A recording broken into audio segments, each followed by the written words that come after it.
कहानी गैंग्रीन, इसका दूसरा नाम रोज़ है। ये कहानी लिखी है अगे ने।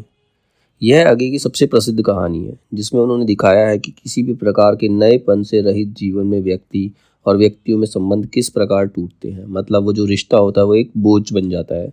इस कहानी का केंद्रीय वाक्य ऐसा तो रोज़ होता है। मतलब ऐसा लगता है कि बोरिंग लाइफ डेली चली जा रही है और उसको फॉलो करते रहते हैं। तो उसको इसमें ऐसी ये इस लाइन से पता चलता है कि उनकी लाइफ कितनी बोरिंग हो चुकी है। बार बार इस विडंबना को उजागर करता है। इस कहानी को नई कहानी की पूर्व पीठिका भी कहते हैं। मतलब नई कहानी से आने के आप पहले की ये कहानी है। इसमें पात्र कौन कौन है? एक तो कथावाचक है जो अपनी दोस्त के यहाँ जाता है, जिसका नाम मालती है। मालती के यहाँ जाता है उसका डॉक्टर महेश्वर, जो मालती का पति है, और उसका एक छोटा सा बच्चा है जिसका नाम टीटी है। अब इसके प्रमुख उद्धरण क्या क्या है?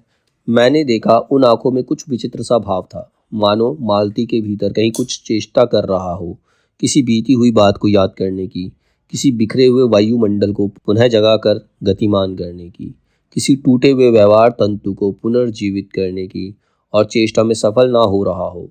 वैसे जैसे देर से प्रयोग में ना लाए हुए अंग को व्यक्ति एकाएक उठाने लगे और पाए कि वह उठता ही नहीं है। मतलब ऐसा होता है ना, हाथ सो गया, पाँव सो गया, तो वो हिलता नहीं है। तो उसी प्रकार से उसकी मनोवृत्ति ऐसी हो गई है। चिर विस्मृत में मानो मर गया हो, उतने क्षीण बल से उठ नहीं सकता। मुझे ऐसा जान पड़ता है मानो किसी जीवित प्राणी के गले में किसी मृत जंतु का तोंक डाल दिया गया हो। वह उसे उतार कर फेंकना चाहे पर उतार ना पाए। मतलब वो एक जीती जागती कठपुतली थी, सिर्फ उसके मन में कुछ इमोशंस नहीं थे उस टाइम पे। मुझे ऐसा लग रहा था कि इस घर पर जो छाया घिरी हुई है वह अज्ञात रहकर भी मानो मुझे भी वश में ही कर रही है। मतलब वहाँ ऐसे माहौल में जाकर मैं भी वैसा ही, मतलब इतनी नेगेटिविटी है वहाँ पर कि वहाँ जाकर वो भी वैसा ही होता जा रहा है, जिसे ग्रहण करने के लिए पर्वत शिशुओं ने अपनी चीड़ वृक्ष रूपी भुजाएं आकार की ओर बढ़ा रखी है। ऐसा लग रहा है वो नेगेटिविटी मुझे भी अपने आगोश में भर लेगी, वो मेरे अंदर भी आ जाएगी। पर यह सब मैंने ही देखा, अकेले में, अकेले मैंने। महेश्वर ऊँघ रहे थे और मालती उस समय भोजन से निवृत्त होकर दही जमाने के लिए मिट्टी का बर्तन गर्म पानी से धो रही थी और कह रही थी, अभी छुट्टी हुई जाती है। और मेरे कहने पर कि 11 बजने वाले हैं, धीरे से सिर हिलाकर जता रही थी कि रोज इतने ही बज जाते हैं।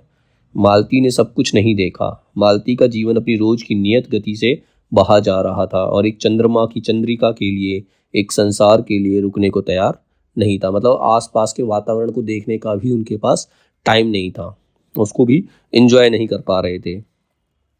तभी 11 का घंटा बजा। मैंने अपनी भारी हो रही पलकें उठाकर अकस्मात किसी अस्पष्ट प्रतीक्षा से मालती की ओर देखा।